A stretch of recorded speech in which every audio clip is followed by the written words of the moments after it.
Dear students, आज के इस वीडियो में हम विश्व की महानतम एवं प्राचीन सभ्यताओं में से एक हड़प्पा सभ्यता के विषय में बात करेंगे। हड़प्पा सभ्यता के विभिन्न नगरों के उत्खनन से हमें विविध प्रकार की सामग्री तो प्राप्त हुई है, साथ ही हमें यहाँ से विभिन्न प्रकार के छोटे बड़े भवनों के अवशेष भी प्राप्त हुए हैं। इनमें से कुछ विशिष्ट भवनों के अवशेष भी प्राप्त हुए हैं जो तत्कालीन प्राचीन संसार में स्थापत्य के बेजोड़ नमूने कहे जा सकते हैं। हड़प्पा संस्कृति से प्राप्त सबसे महत्वपूर्ण इमारत के अवशेष हमें मोहनजोदाड़ो के विशाल स्नानागार के रूप में प्राप्त हुए हैं। जैसा कि आप अपनी इस स्क्रीन पर एक स्केच देख रहे हैं, ये sketch archaeological survey of India के उत्खननकर्ताओं के द्वारा मोहनजोदड़ो से जो अवशेष प्राप्त हुए हैं उन्हीं के आधार पर तैयार किया गया है। इसमें मध्य में आप एक स्नानागार देख रहे हैं और जिसके चारों ओर कमरों के अवशेष जिस प्रकार से प्राप्त हुए हैं वो ज्यों की त्यों स्थिति में चित्रित किए गए हैं। आगे ये एक और पिक्चर आप अपने स्क्रीन पर देख रहे हैं, ये मोहनजोदाड़ो से प्राप्त स्नानागार की फोटो प्रति है।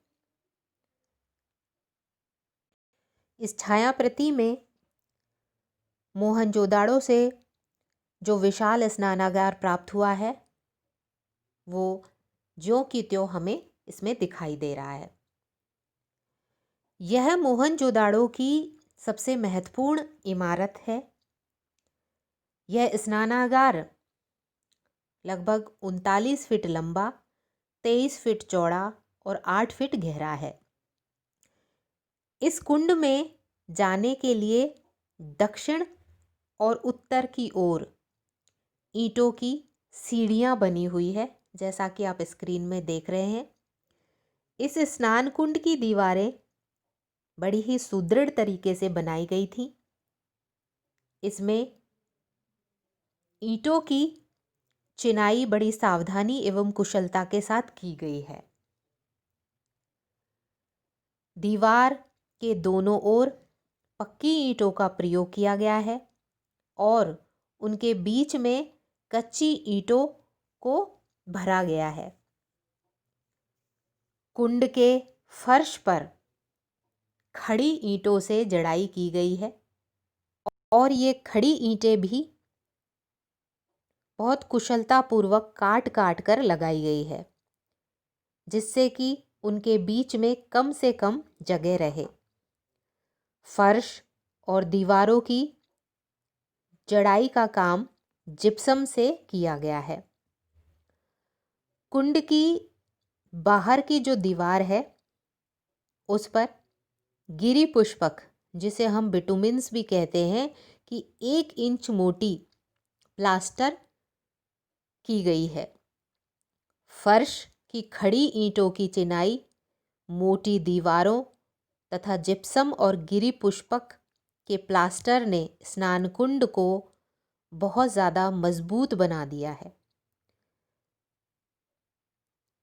जॉन मार्शल, जो कि हड़प्पा सभ्यता के महत्वपूर्ण उत्खननकर्ताओं में से एक है, इनका कहना है कि उस समय उपलब्ध निर्माण सामग्री से इससे ज़्यादा सुंदर और मजबूत निर्माण की कल्पना नहीं की जा सकती।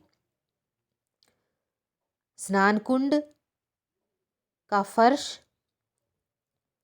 इसमें ढाल दक्षिण पश्चिम की ओर है। स्नानागार के दक्षिण पश्चिम कोने में ही एक महत्वपूर्ण नाली थी जिसके द्वारा पानी के निकास की व्यवस्था की गई थी। स्नान कुंड के 3 ओर बरामदे बनाए गए थे। पूर्व की ओर एक कमरे में हमें एक कुआं मिला है।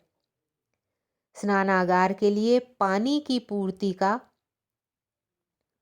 मुख्य स्रोत यही कुआं था। यहीं से स्नान कुंड में पानी भरा जाता था।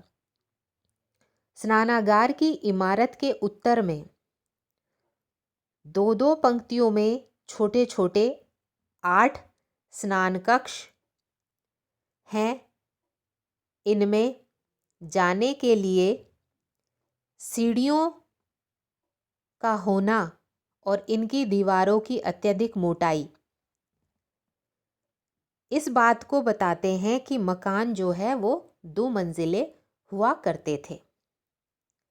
सिंधु सभ्यता में इस विशाल स्नानागार का धार्मिक उत्सवों या समारोहों के अवसर पर स्नान के लिए प्रयोग किया जाता होगा, ऐसा विद्वानों का मानना है। मोहनजोदड़ो से प्राप्त सैंधव सभ्यता की ये महत्वपूर्ण इमारत सिंधु घाटी सभ्यता की एक अलग पहचान बनाती है। ये विशाल स्नानागार विश्व की प्राचीनतम सभ्यताओं में से एक हड़प्पा सभ्यता की अनमोल भेंट है।